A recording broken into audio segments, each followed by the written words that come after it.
Hello प्यारे साथियों, welcome to my channel history by S N Yadav. History by S N Yadav में आप सभी का बहुत बहुत स्वागत है।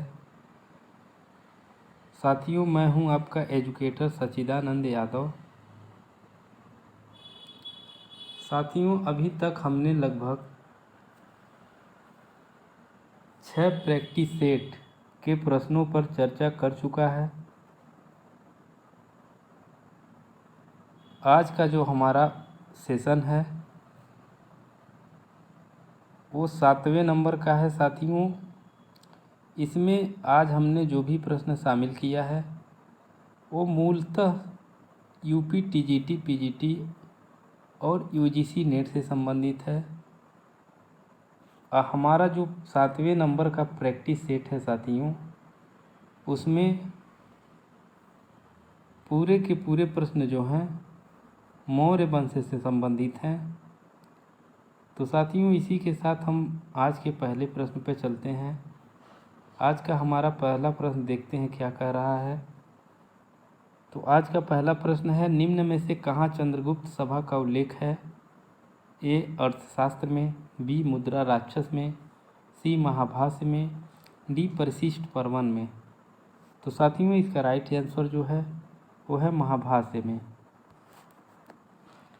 यानी चंद्रगुप्त सभा का उल्लेख जो हुआ है वो साथियों महाभाष्य में हुआ है। अगला प्रश्न है, सारनाथ के धर्मराजिका स्तूप का निर्माण करवाया था? सारनाथ के धर्मराजिका स्तूप का निर्माण करवाया था? ए अशोक ने, बी कनिष्क ने, सी मीनांडर ने, डी हर्ष ने। तो साथियों, इसका राइट आंसर जो है वो अशोक ने। यानी सारनाथ के धर्मराजिका स्तूप का निर्माण अशोक द्वारा करवाया गया था। तीसरा नंबर का प्रश्न है, निम्नलिखित में से कौन सा एक भूमि माप की इकाई थी? ए धरण, बी कर्ष, सी निवर्तन, डी विंशोपक। तो साथियों, इसका राइट आंसर जो है वो है निवर्तन। यानी मौर्य काल में भूमि माप की इकाई जो थी वो निवर्तन थी।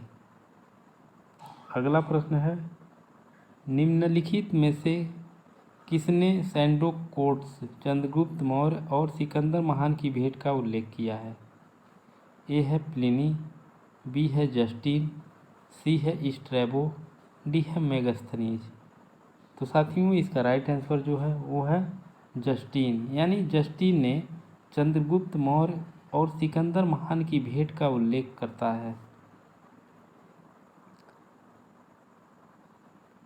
पांचवा नंबर का प्रश्न है, चाणक्य अपने बचपन में किस नाम से जाने जाते थे? ए अजय, बी चाणक्य, सी विष्णुगुप्त, डी देवगुप्त। तो साथियों, इसका राइट आंसर जो है वो है विष्णुगुप्त। यानी चाणक्य का बचपन का नाम जो था वो विष्णुगुप्त था। इनका एक और नाम जो था वो कौटिल्य भी था।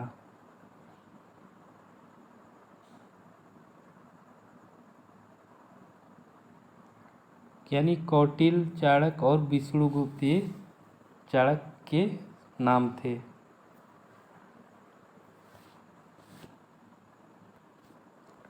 अगला प्रश्न है, कौटिल्य का अर्थशास्त्र एक है? चंद्रगुप्त मौर्य के संबंध में नाटक, आत्मकथा, चंद्रगुप्त मौर्य का इतिहास, शासन के सिद्धांतों की पुस्तक। तो साथियों, इसका राइट आंसर है शासन के सिद्धांतों की पुस्तक। यानी अर्थशास्त्र की बात की जाए तो अर्थशास्त्र जो है राजनीति पर लिखी गई पुस्तक है। राजनीति पर लिखी गई पुस्तक है। और 1905 ईस्वी में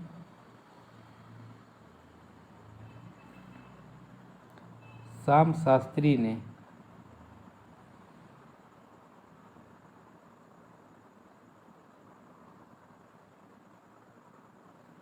शास्त्री ने इसका अंग्रेजी अनुवाद किया था।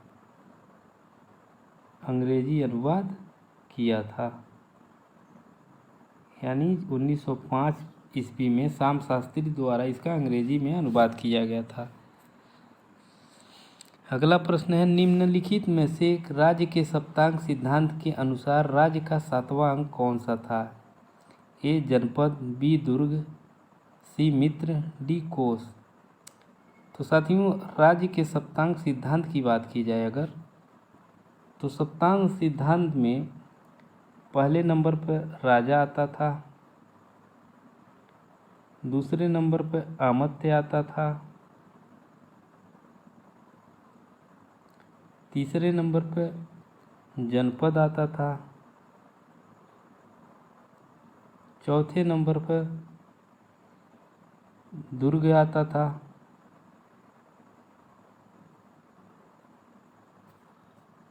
पांचवें नंबर पर कोष आता था, छठवें नंबर पर दंड आता था और 7वें नंबर पर मित्र आता था। तो साथियों, इस प्रकार से हमारा राइट आंसर हो जाएगा मित्र, यानी राज्य के सप्तांक सिद्धांत के अनुसार राज्य का 7वां अंग क्या था? मित्र था। तो ऑप्शन सी यानी मित्र। अगला प्रश्न है, कौटिल्य कहाँ के निवासी थे? ए है तक्षशिला, बी है पाटलिपुत्र, सी है वैशाली, डी है श्रावस्ती। तो साथियों, इसका राइट आंसर जो होगा वो है तक्षशिला, यानी कौटिल्य जो हैं तक्षशिला के निवासी थे। और तक्षशिला में ही साथियों इनका जन्म एक ब्राह्मण परिवार में हुआ था,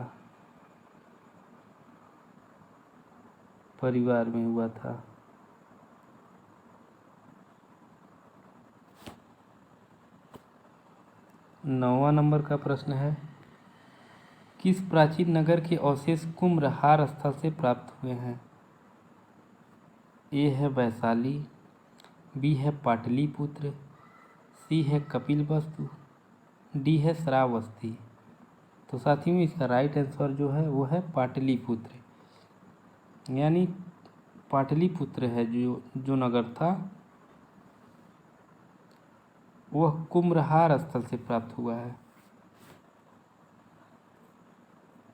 अगला प्रश्न है, बुलंदीबाग प्राचीन स्थान था कपिलवस्तु का, पाटलिपुत्र का, श्रावस्ती का, वाराणसी का। तो साथियों, इसका राइट आंसर जो है वो है पाटलिपुत्र का, यानी बुलंदीबाग पाटलिपुत्र का प्राचीन स्थान था। अगला प्रश्न है, चंद्रगुप्त मौर्य ने सेल्यूकस को किस वर्ष पराजित किया था? चंद्रगुप्त मौर्य ने सेल्यूकस को किस वर्ष पराजित किया था?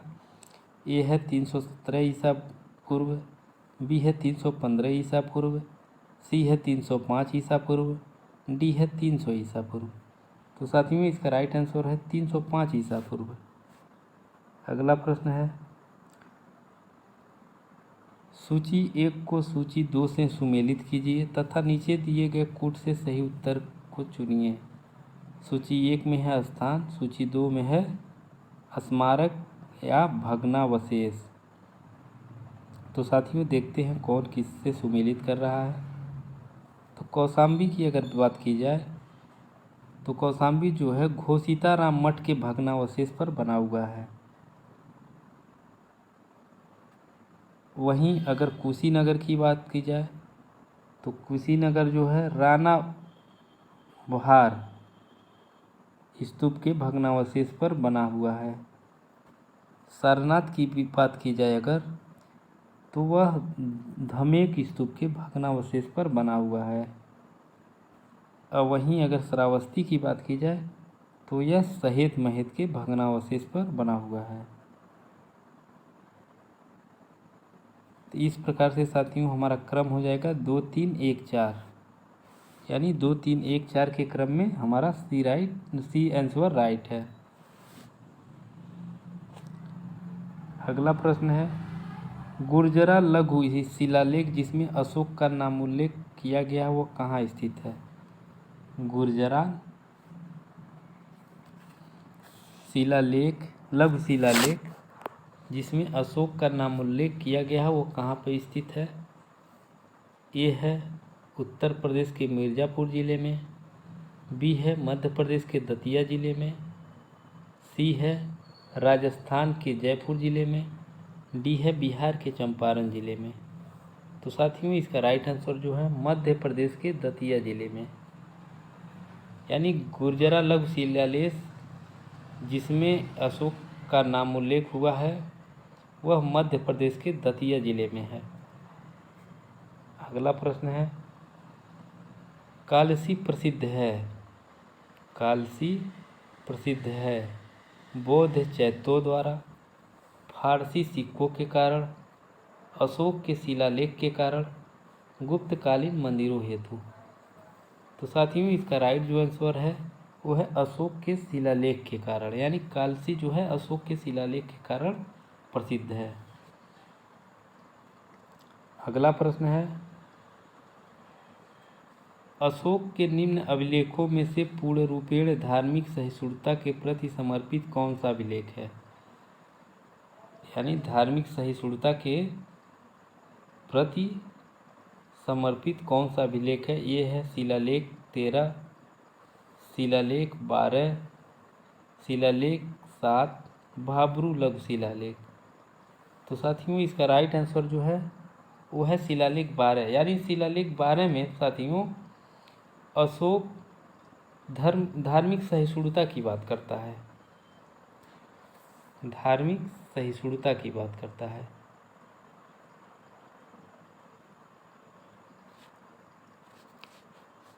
सहिष्णुता की बात करता है।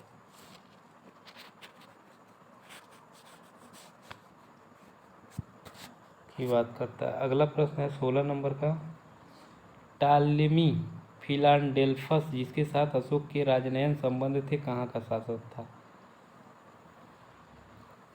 यानी टालमी जो था वो कहाँ का शासक था? ए है साइरोन, बी है मिस्र, सी है मकदूनिया, डी है सीरिया। तो साथियों इसका राइट आंसर जो है वो है मिस्र, यानी टालमी फिलाडेल्फस जो है वो मिस्र का निवासी था या मिस्र का शासक था।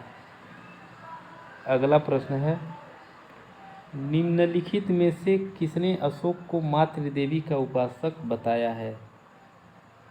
ए है स्मिथ, बी है पतंजलि, सी है तारानाथ, डी है फ्लीट। तो साथियों इसका राइट आंसर जो है तारानाथ, यानी तारानाथ लांबा जो है नेपाली इतिहासकार है, उन्होंने बताया है कि अशोक मातृ देवी का उपासक था। अगला प्रश्न है, मौर्य समाज का विभाजन 7 वर्गों में विशेष तौर पर उल्लिखित है। मौर्य समाज का विभाजन 7 वर्गों में विशेष तौर पर उल्लिखित है। ये है कौटिल्य के अर्थशास्त्र में, बी है अशोक के शिलालेख में, सी है पुराणों में, डी है मेगास्थनीज की इंडिका में। तो साथियों इसका राइट आंसर जो है वो है मेगास्थनीज की इंडिका में, यानी मेगास्थनीज की इंडिका में कहा गया है कि मौर्य समाज का विभाजन 7 वर्गों में किया गया था। अगला प्रश्न है, निम्नलिखित में से कौन स्रोत मौर्य के नगर प्रशासन का विस्तृत विवरण प्रस्तुत करता है? ए है कौटिल्य का अर्थशास्त्र, बी है मेगास्थनीज की इंडिका, सी है विशाखा दत्त का मुद्रा राक्षस, डी है अशोक का अभिलेख। तो साथियों इसका राइट जो आंसर है वो है मेगास्थनीज की इंडिका, यानी मेगास्थनीज की इंडिका में मौर्य के नगर प्रशासन का विस्तृत विवरण मिलता है। अगला प्रश्न है, मौर्य काल में सीता से तात्पर्य है? ए है एक देवी, बी है एक धार्मिक संप्रदाय, सी है राजकीय भूमि से प्राप्त आय, डी है ऊसर भूमि। तो साथियों इसका राइट आंसर जो है वो है राजकीय भूमि से प्राप्त आय, यानी सीता मौर्य काल में राजकीय भूमि से प्राप्त आय था। अगला प्रश्न है, मौर्य मंत्रिपरिषद में निम्न में से कौन राजस्व इकट्ठा करने से संबंधित था? मौर्य मंत्रिपरिषद में निम्न में से कौन राजस्व इकट्ठा करने से संबंधित था? ए है समाहर्ता, बी है व्यवहारिका, सी है अंतपाल, डी है प्रतिष्ठा। तो साथियों इसका राइट आंसर जो है वो है समाहर्ता, यानी राजस्व इकट्ठा करने वाला जो अधिकारी था मौर्य काल में वह समाहर्ता था। अगला प्रश्न है निम्नलिखित में से कौन मौर्य युगीन अधिकारी तौल मान का प्रभारी था? ए है पौतवा अध्यक्ष, बी है पड़ाध्यक्ष, सी है सीताध्यक्ष, डी है सुनाध्यक्ष। तो साथियों इसका राइट आंसर जो होगा वह होगा पौतवा अध्यक्ष, यानी माप तौल का अधिकारी मौर्य काल में पौतवा अध्यक्ष था। वहीं अगर पड़ा अध्यक्ष की बात की जाए तो पड़ा अध्यक्ष जो था वो वाणिज्य से संबंधित अधिकारी था। सुनाध्यक्ष की बात की जाए तो सुनाध्यक्ष जो था वह बूचड़ खाना से संबंधित था। और सीता अध्यक्ष की बात की जाए तो सीता अध्यक्ष जो था वह राजकीय भूमि से संबंधित था, राजकीय भूमि।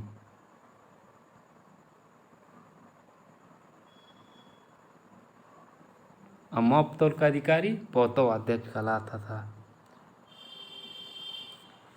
अगला प्रश्न है अशोक का निम्नलिखित में से कौन सा एक अभिलेख कनक मुनि बुद्ध के अस्तित्व को प्रमाणित करता है?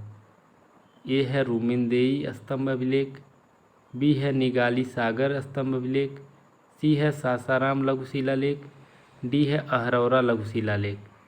तो साथियों इसका राइट आंसर जो है निगली सागर स्तंभ अभिलेख,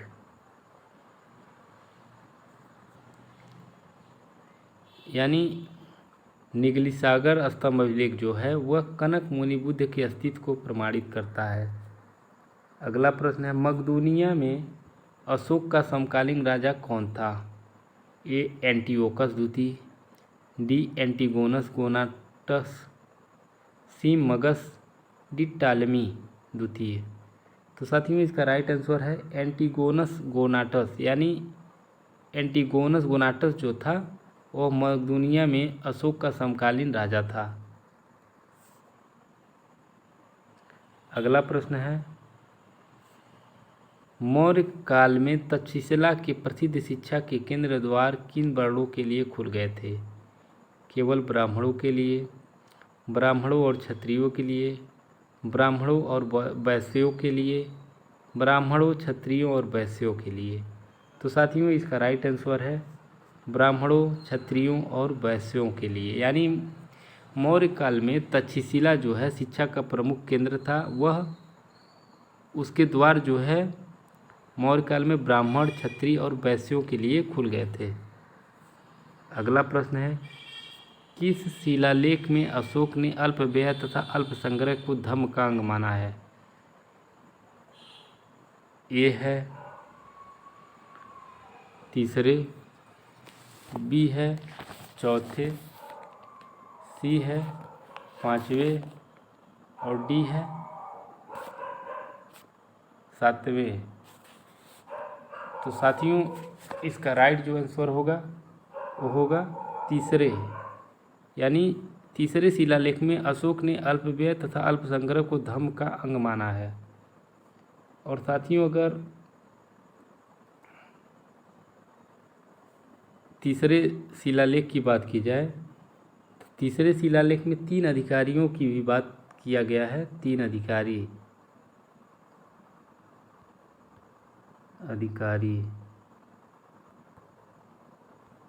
की बात करता है, जिसमें युक्तक, रज्जुक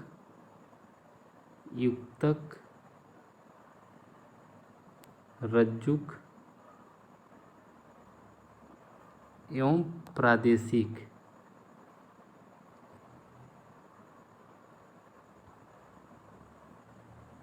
यानी 3 अधिकारियों की भी बात किया गया है। अगला प्रश्न है, किस इतिहासकार के अनुसार शिलालेखों में अशोक ने जिस धर्म का प्रतिपादन किया है वह वस्तुतः राजधर्म था? किस इतिहासकार के अनुसार शिलालेख में अशोक ने जिस धर्म का प्रतिपादन किया है वह वस्तुतः राजधर्म था? A Fleet, B A Smith, C R C. Majumdar, D Radha Kumud Mukherjee. तो साथियों इसका राइट आंसर है फ्लीट। अगला प्रश्न है, मौर्य काल में दंड विधान था काफ़ी कठोर, अत्यंत नरम, काफ़ी लचीला, उपयुक्त में से कोई नहीं? तो साथियों इसका राइट आंसर जो है वो है काफ़ी कठोर, यानी मौर्य काल में दंड विधान जो था वो काफ़ी कठोर था। निम्नलिखित में से किस मौर्य स्तंभों पर सिंह शीर्ष का है? यानी निम्नलिखित में से किस मौर्य स्तंभ या किन स्तंभों पर सिंह शीर्ष का है? ए सारनाथ स्तंभ, बी दूसरा यानी सांची स्तंभ, 3 कोल्हुआ स्तंभ, 4 लौरिया नंदनगढ़ स्तंभ। तो साथियों अगर बात की जाए सिंह शीर्ष की, तो सिंह शीर्ष की बात की जाए सारनाथ स्तंभ यानी इस पे भी है, सांची स्तंभ यानी इस पे भी है, कोल्हुआ स्तंभ यानी इस पे भी है, लौरिया नंदनगढ़ स्तंभ यानी इस पर नहीं है। तो साथियों हमारा राइट आंसर हो जाएगा 1, 2, 3, यानी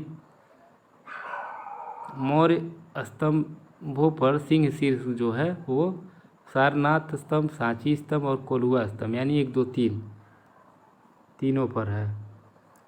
निम्नलिखित में से कौन सा समुद्र से समुद्र तक, बंगाल की खाड़ी से अरब सागर तक विस्तृत प्रथम साम्राज्य था? ए नंद, बी मौर्य, सी सातवाहन, डी गुप्त। तो साथियों इसका राइट आंसर है मौर्य। अगला प्रश्न है 31 नंबर का, निम्नलिखित में से किस अभिलेख में अशोक ने करों में कुछ रियायतों की घोषणा की? लघु शिलालेख सासाराम, भाब्रू बैराट लेख, लुम्बिनी स्तंभ लेख, शिलालेख 12। तो साथियों इसका राइट आंसर जो है वो है लुम्बिनी स्तंभ लेख।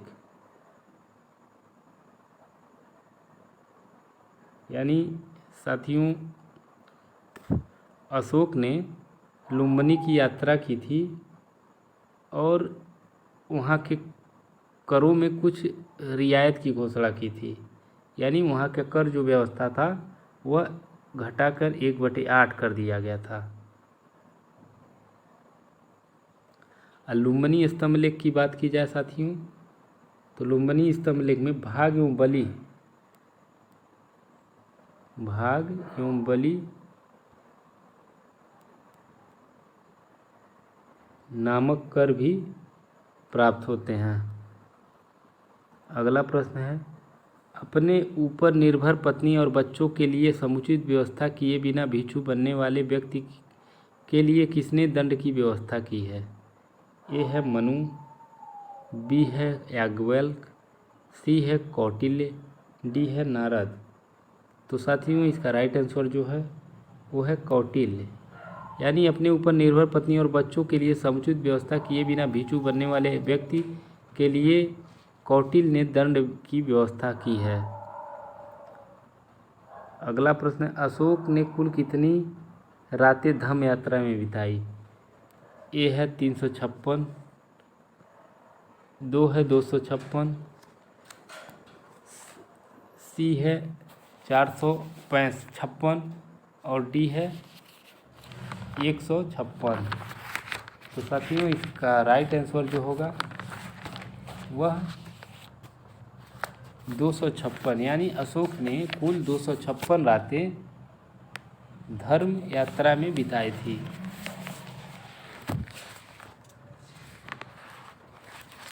अगला प्रश्न है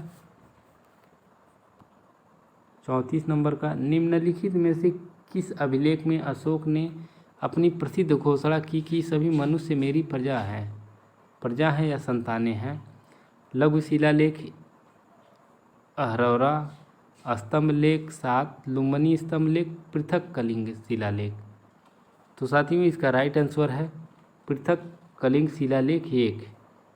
प्रथम पृथक कलिंग शिलालेख प्रथम में साथियों अशोक ने यह घोषणा की थी कि सभी मनुष्य मेरी प्रजा एवं संतान हैं। अगला प्रश्न है, निम्नलिखित में से किस राजवंश के शासक सीरिया जैसे पश्चिम में दूर के देशों के साथ राजनयन संबंध रखते थे? निम्नलिखित में से किस राजवंश के शासक सीरिया जैसे पश्चिम में दूर के देशों के साथ राजनय संबंध रखते थे? ए मौर्य, बी गुप्त, सी पल्लव, डी चोल। तो साथियों इसका राइट आंसर है मौर्य। अगला प्रश्न है, ब्राह्मी लिपि का उद्वाचन करने वाले जेम्स प्रिंसेप थे? एक सैनिक अधिकारी, न्यायिक अधिकारी, चिकित्सा अधिकारी, टकसाल अधिकारी।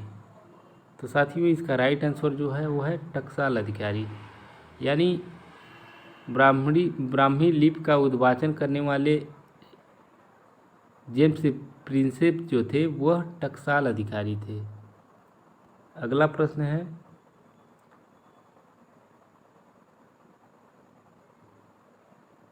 निम्नलिखित में से किस ग्रंथ में वर्णित है कि चंद्रगुप्त मौर्य ने अपने जीवन के अंतिम दिनों में जैन धर्म स्वीकार कर लिया था?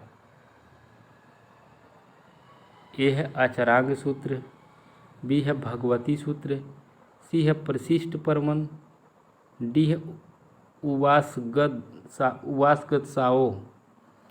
तो साथियों इसका राइट आंसर जो है वो है प्रशिष्ट परवन। यानी हेमचंद्र के प्रशिष्ट परवन में यह कहा गया था कि यानी यह वर्णित है कि चंद्रगुप्त मौर्य ने अपने जीवन के अंतिम दिनों में जैन धर्म स्वीकार कर लिया था। अगला प्रश्न है, अशोक के शासनांतर्गत भूमि की पैमाइश और बंदोबस्त से संबंधित अधिकारी कहे जाते थे? राजुक, प्रतिवेदक, धम्म महामात्र, सन्निधाता। तो साथियों इसका राइट आंसर है राजुक। यानी अशोक के शासनांतर्गत भूमि की पैमाइश और बंदोबस्त से संबंधित अधिकारी को रज्जुक कहा जाता था।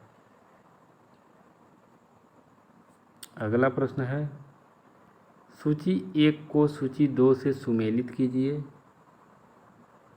तथा सूचियों के नीचे दिए गए कूट से सही उत्तर का चयन कीजिए।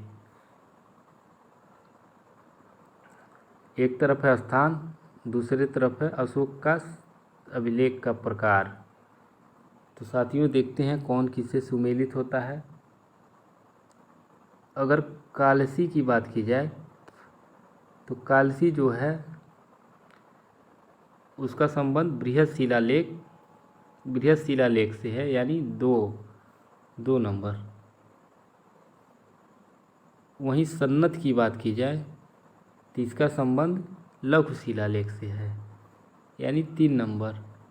रंगपुरवा की बात की जाए तो रंगपुरवा जो है बृहत स्तंभ लेख के अंतर्गत आता है, यानी 1 नंबर। वहीं अगर पानगोरारिया की बात की जाए तो पानगोरारिया जो है गुहा लेख के अंतर्गत आता है, यानी 4 नंबर।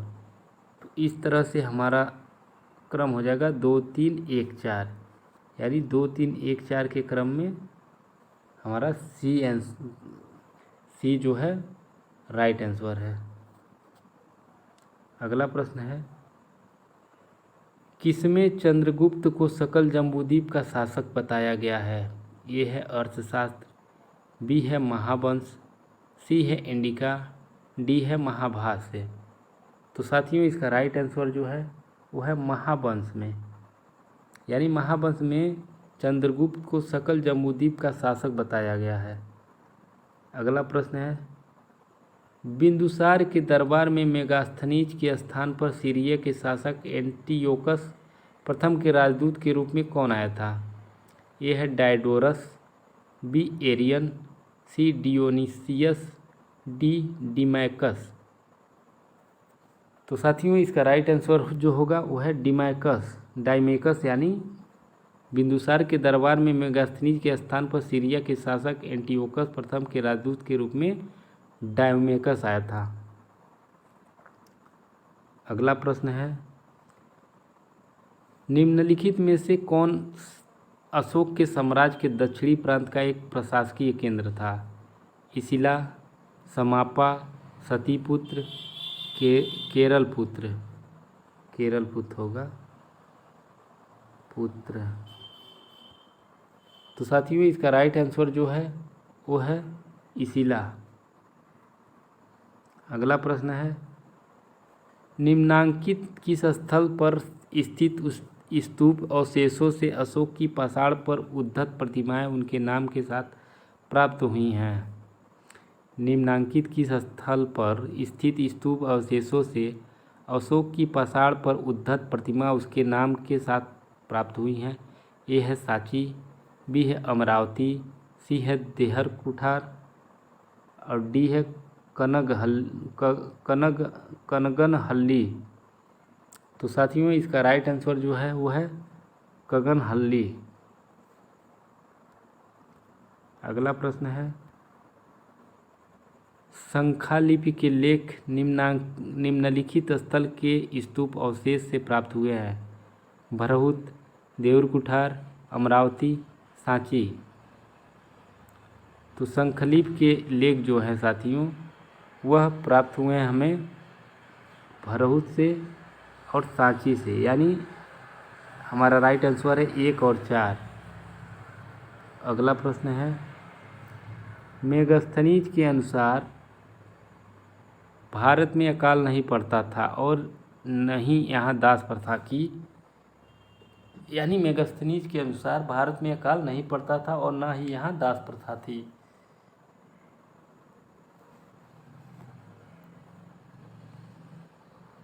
साथियों तो यह तो स्टेटमेंट सही है, यानी मेगस्थनीज के अनुसार भारत में अकाल नहीं पड़ता था और न ही यहाँ दास प्रथा थी।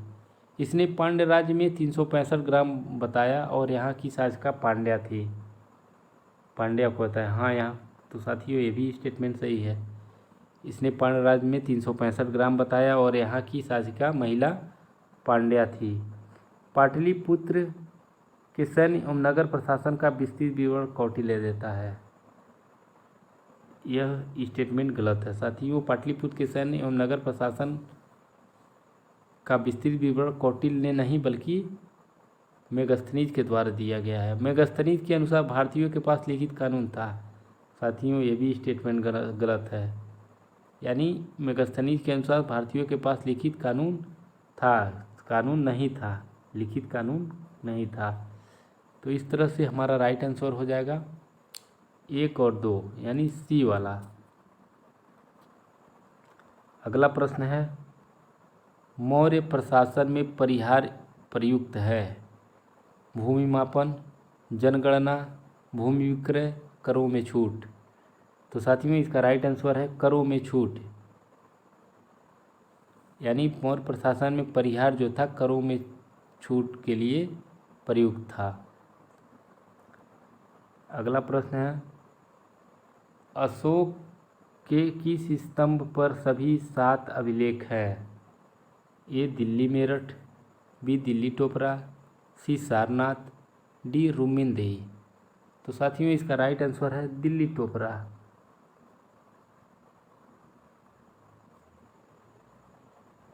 यानी अशोक के दिल्ली टोपरा स्तंभ पर सभी 7 अभिलेख उत्कीर्ण है। अगला प्रश्न, अर्थशास्त्र में कितने तीर्थ प्रशासनिक विभाग का उल्लेख मिलता है? अर्थशास्त्र में कितने प्रशासनिक विभागों का उल्लेख मिलता है? ए है 16, बी है 15, सी है 5, डी है 18। तो साथियों इसका राइट आंसर जो है वो है 18, यानी अर्थशास्त्र में 18 प्रशासनिक विभागों का उल्लेख मिलता है। अगला प्रश्न है, मौर्य शासन काल में पिंडकर एक कर था, श्रम के बदले में दिया जाने वाला, सिंचाई पर लगने वाला, गैर उत्पाद में लगने वाला, 1 ग्राम से संग्रहित। तो साथियों इसका राइट आंसर जो है वो है 1 ग्राम से संग्रहित, यानी पिंडकर जो था कर वह 1 ग्राम से संग्रहित कर था। अगला प्रश्न है, मौर्य काल में समापा का समीकरण किससे स्थापित किया जा सकता है? ब्रह्मागिरि से, धौली से, गिरनार से, जौघड़ से। तो साथियों इसका राइट आंसर है जौघड़ से, यानी मौर्य काल में समापा का समीकरण जौघड़ से स्थापित किया जा सकता है। अगला प्रश्न है, निम्नलिखित में से किस काल में ब्लैककूप प्रथम बार प्रचलित हुए? ए मौर्य, बी कुषाण, सी गुप्त, डी शुंग। तो साथियों इसका राइट आंसर है मौर्य, यानी मौर्य काल में ब्लैककूप जो था वह प्रथम बार प्रचलित हुआ था। अगला प्रश्न है, किस संप्रदाय के प्रति दशरथ का झुकाव था? ए है बौद्ध, बी है जैन धर्म, सी है आजीवक, डी है लोकायत। तो साथियों इसका राइट आंसर जो है वो है आजीवक से, यानी दशरथ का जो झुकाव था वह आजीवक संप्रदाय के प्रति था। अगला प्रश्न है 53 नंबर का, निम्नलिखित में से कौन जिला एवं ग्राम के मध्य स्तर पर कर संग्रहण के लिए उत्तरदायी था? ए है गोप, बी है स्थानिक, सी है पुलिसानी, डी है प्रतिवेदक। तो साथियों इसका राइट आंसर जो है वो है स्थानिक।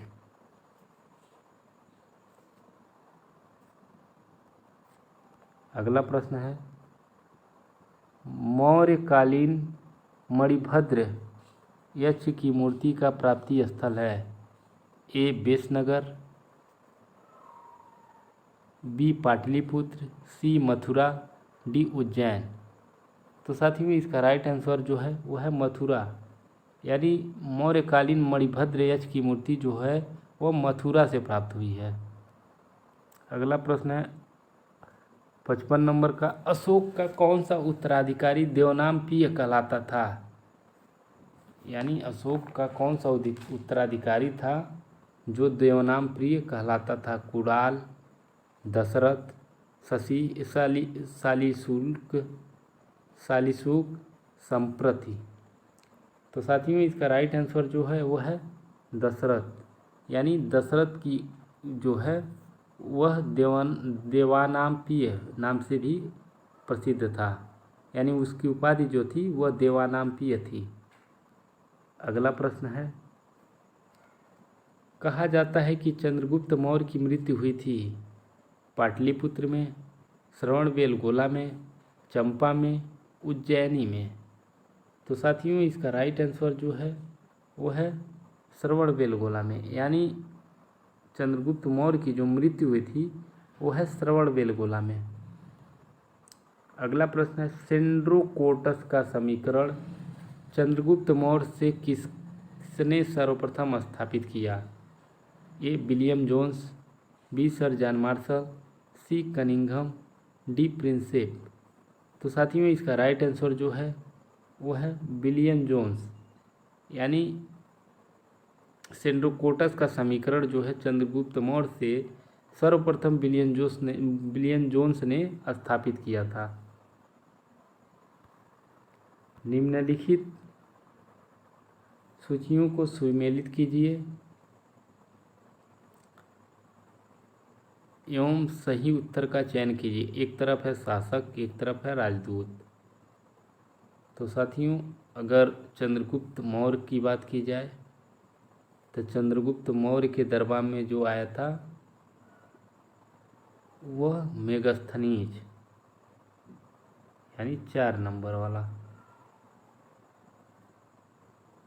बिंदुसार की बात की जाए तो बिंदुसार के दरबार में आने वाला राजदूत जो था वह था डाइमेकस, यानी 2 नंबर। अशोक की बात की जाए तो अशोक के समय आने वाला जो राजदूत था वह था डायोनीसियस, यानी 3 नंबर वाला। भागभद्र की बात की जाए तो भागभद्र के समय जो आया था वह था हेलियोडोरस, यानी 1। तो इस तरह से हमारा क्रम हो जाएगा 4 2 3 1। तो 4 2 3 1 के क्रम में हमारा राइट आंसर सी है।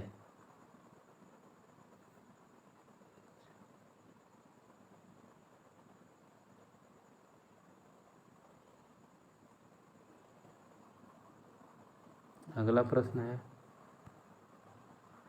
मौर्य काल में शिक्षा का प्रसिद्ध केंद्र था। ए तक्षशिला, बी उज्जैनी, सी नालंदा, डी बल्लभी। तो साथियों इसका राइट आंसर जो होगा वो होगा तक्षशिला, यानी मौर्य काल में शिक्षा का प्रसिद्ध केंद्र जो था वह तक्षशिला था। और तक्षशिला की बात की जाए साथियों तो तक्षशिला जो है वह एक तो मौर्य काल में शिक्षा का प्रसिद्ध केंद्र था ही, लेकिन तो मौर्य काल में ही तक्षशिला का द्वार जो था वह ब्राह्मण, क्षत्रिय एवं वैश्यों तीनों जातियों के लिए खोल दिए गए थे। अगला प्रश्न है, अशोक के राज्य से अभिषेक के कितने वर्ष बाद कलिंग युद्ध लड़ा गया? अशोक के राज्याभिषेक के कितने वर्ष बाद कलिंग युद्ध लड़ा गया? ए है पहले, बी है 5वें, सी है 8वें, डी है 13वें। तो साथियों इसका राइट आंसर है 8वें वर्ष, यानी अशोक के राज्याभिषेक के 8वें वर्ष बाद कलिंग युद्ध लड़ा गया था। कलिंग युद्ध की बात की जाए साथियों तो कलिंग युद्ध 261 ईसा पूर्व में लड़ा गया था। अगला प्रश्न है, पुंड्रवर्धन अधोलिखित किस स्थान से समीकृत किया जाता है? ए उड़ीसा, बी उत्तरी बंगाल, सी असम, डी विदर्भ। तो साथियों इसका राइट आंसर है उत्तरी बंगाल। अगला प्रश्न है, अशोक ने कितने वर्ष में लुम्बिनी की यात्रा की थी? अशोक ने कितने वर्ष में लुम्बिनी की यात्रा की थी? ए 9वें, बी 12वें, सी 20वें, डी 26वें। तो साथियों इसका राइट आंसर है 20वें वर्ष, यानी अशोक जो था अपने राज्याभिषेक के 20वें वर्ष लुम्बिनी की यात्रा की थी। अगला प्रश्न है, अशोक का समकालीन तुर्मै कहाँ का राजा था? मिस्र, कोरिथ, मेसिडोनिया, सीरिया।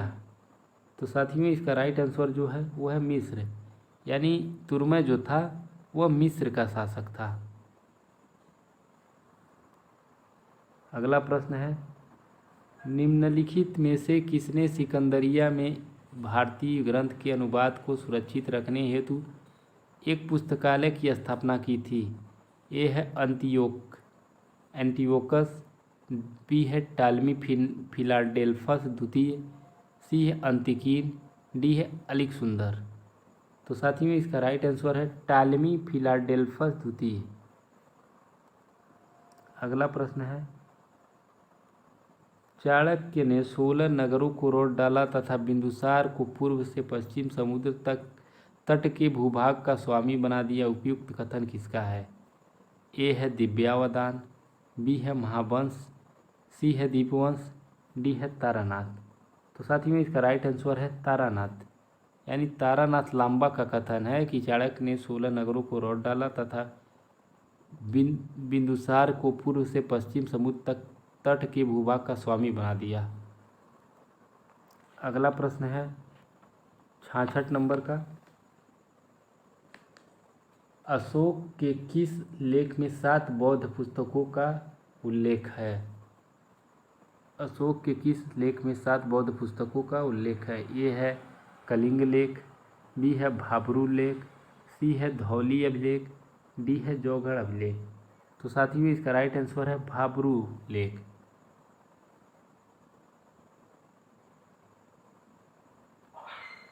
भाब्रू लेक की बात की जाए साथियों तो यह राजस्थान के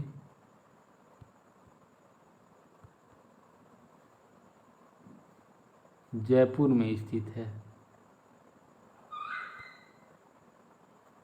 राजस्थान के जयपुर में स्थित है।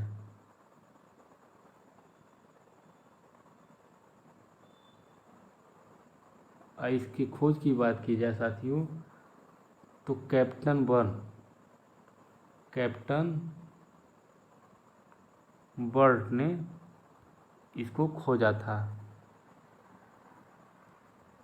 इसी में 7 बौद्ध पुस्तकों का उल्लेख किया गया है। अगला प्रश्न है किस अभिलेख में चंद्रगुप्त मौर्य और अशोक दोनों का नामोल्लेख है? ए है शहबाजगढ़ी, बी है रुद्रदामन का जूनागढ़ अभिलेख, सी है मास्की का लेख, डी है स्कंदगुप्त का जूनागढ़ अभिलेख। तो साथियों इसका राइट आंसर है रुद्रदामन का जूनागढ़ अभिलेख। यानी रुद्रदामन के जूनागढ़ अभिलेख में चंद्रगुप्त मौर्य और अशोक दोनों का नाम उल्लेख किया गया है। अगला प्रश्न है मौर्य काल में राहत कार्य के लिए नगारों के अस्तित्व का प्रमाण निम्नांकित में से प्राप्त हुआ है? ए गिरनार का शिलालेख, बी स्तंभ लेख, सी सासाराम का लघु शिलालेख, डी सोहगौरा का ताम्रपट्ट। तो साथियों इसका राइट आंसर जो है वो है सोहगौरा का ताम्रपट्ट। सोहगौरा की बात की जाए साथियों तो सोहगौरा जो है वो यूपी के गोरखपुर ज़िले में है।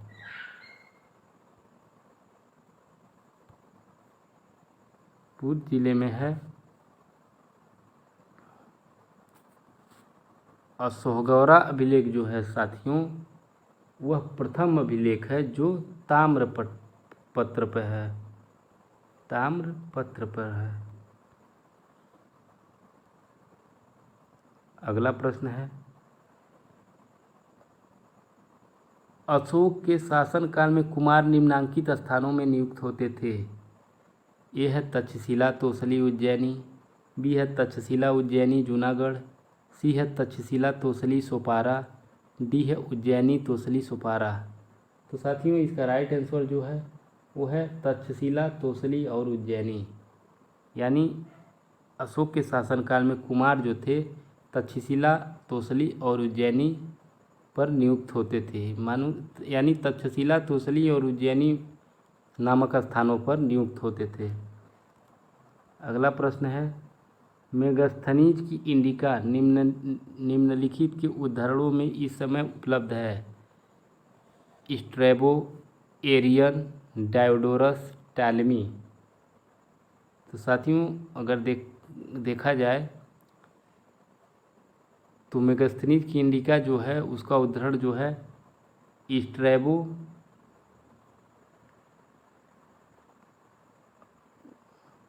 ने भी किया है और एरियन ये भी किया है, डायोडोरस ये भी किया है, टालमी नहीं किया है। यानी 1, 2 और 3। तो इस क्रम में हमारा राइट आंसर हो जाएगा 1, 2, 3 यानी सी वाला। अगला प्रश्न है निम्नलिखित में से किसने यह कहा कि चंद्रगुप्त मौर्य ने 6 लाख सैनिकों की सहायता से संपूर्ण भारत पर आक्रमण और अधिकार किया? ए जस्टिन, बी स्ट्रैबो, सी प्लूटार्क, डी डायमेकस। तो साथियों इसका राइट आंसर है प्लूटार्क। प्लूटार्क ने कहा था कि चंद्रगुप्त मौर्य ने 6 लाख सैनिकों की सहायता से संपूर्ण भारत पर आक्रमण और अधिकार किया था। और जस्टिन की बात की जाए तो जस्टिन ने चंद्रगुप्त की सेना को डाकुओं का गिरोह कहा था। डाकुओं का गिरोह।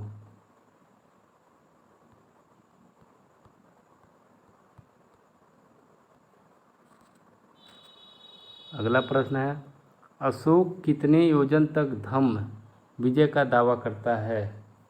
अशोक कितने योजन तक धम्म विजय का दावा करता है?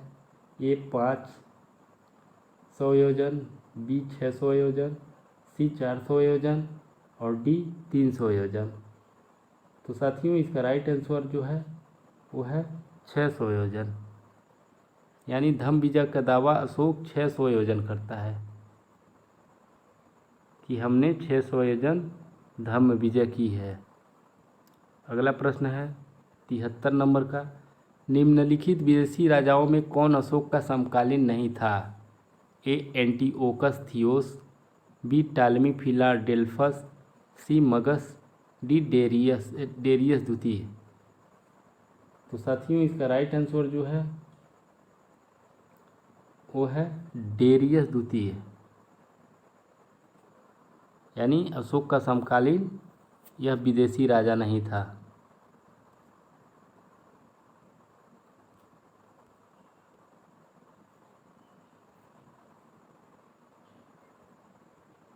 सॉरी, थोड़ा बाय मिस्टेक हो गया है।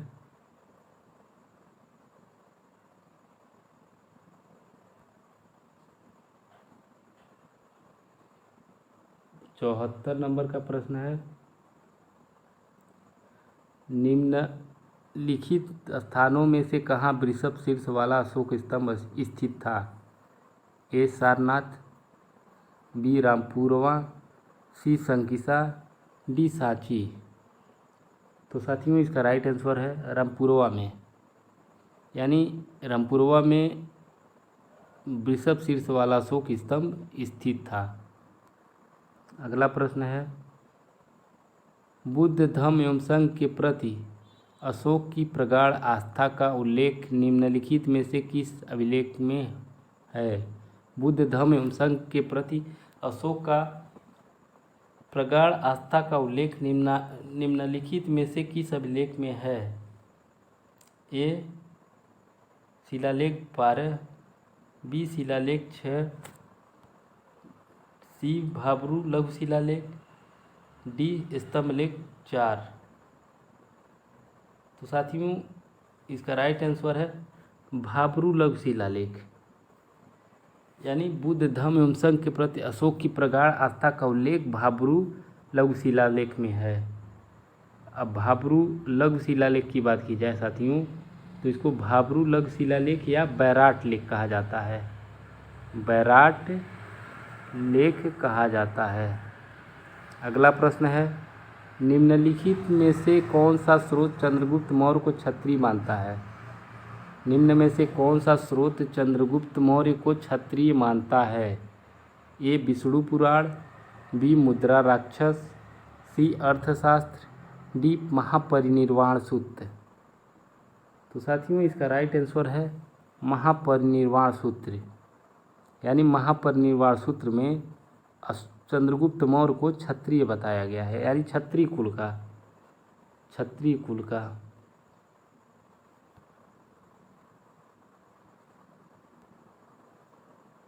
अगला प्रश्न है, मेगस्थनीज के अनुसार पाटलिपुत्र नगर एक समिति के द्वारा शासित था जिसके सदस्यों की संख्या थी। मेगस्थनीज के अनुसार पाटलिपुत्र नगर एक समिति के द्वारा शासित था जिसमें सदस्यों की संख्या थी 40, 15, 10, 30। साथियों इसका राइट आंसर है 30। अगला प्रश्न है,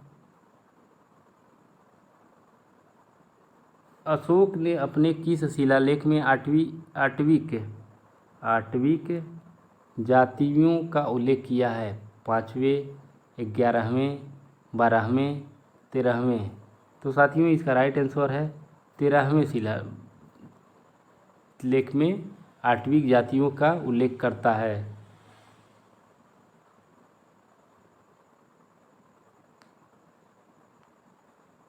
और 8वीं की जातियों के संबंध में 13वें शिलालेख में अशोक कहता है,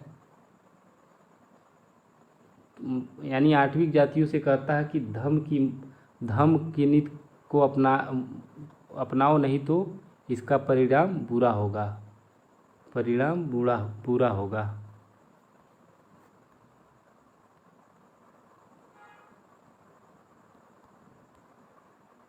यानी 8वीं जातियों को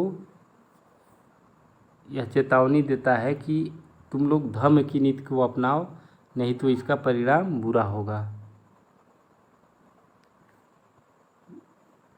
निम्नलिखित में से किसने मौर्यों को पारसी घोषित किया है? ए Spooner, B Smith, Sea fleet, D Taranath. तो साथ में इसका राइट आंसर जो है वो है स्पूनर, यानी स्पूनर जो है मौर्यों को पारसी जात घोषित करते हैं। अगला प्रश्न है 80 नंबर, किस अभिलेख में अशोक ने धर्म विजय का उल्लेख करता है? किस अभिलेख में अशोक ने धर्म विजय का उल्लेख करता है? ए है 7वां स्तंभ लेख, बी है दूसरा शिलालेख, सी है 12वां शिलालेख, डी है 13वां शिलालेख। तो साथियों इसका राइट आंसर है 13वां शिलालेख, यानी धर्म विजय का उल्लेख जो है अशोक के द्वारा 13वें शिलालेख में किया गया है। अगला प्रश्न है 81 नंबर और आज का आखिरी प्रश्न है 14 शिलालेखों की श्रृंखला के अन्यत्र प्राप्त संस्करणों में से किन अभिलेखों को स्थान न देकर उसके स्थान पर धौली और जौगढ़ से प्राप्त कलिंग के पृथक शिलालेखों को उत्कीर्ण किया गया है? ए है केवल 11 और 12, बी है केवल 11, 12 और 13, सी है केवल 12 और 13 और डी है केवल 12, 13 और 14। तो साथियों इसका राइट आंसर जो है वो है केवल 11, 12 और 13, यानी 11, 12 और 13 जो है शिलालेखों को स्थान न देकर उसके नाम पर यानी धौली और जौगढ़ से प्राप्त कलिंग के पृथक शिलालेख के नाम से उत्कीर्ण किया गया है। तो साथियों आज इसी के साथ हमारा आज का सेशन समाप्त हुआ और उम्मीद करता हूँ कि आज के प्रश्न आपको बेहद पसंद आए होंगे। तो साथियों अगर आपको यह प्रश्न पसंद आए होंगे तो इसको लाइक करिएगा, सब्सक्राइब करिएगा और अपने यार दोस्तों में शेयर ज़रूर करिएगा ताकि हमारा भी हौसला अफजाई होता रहे। तो कल पुनः आप लोगों से नए प्रश्नों के साथ, कुछ नए श्रृंखला के साथ मिलते हैं। तब तक के लिए साथियों जय हिंद, जय भारत, वंदे मातरम।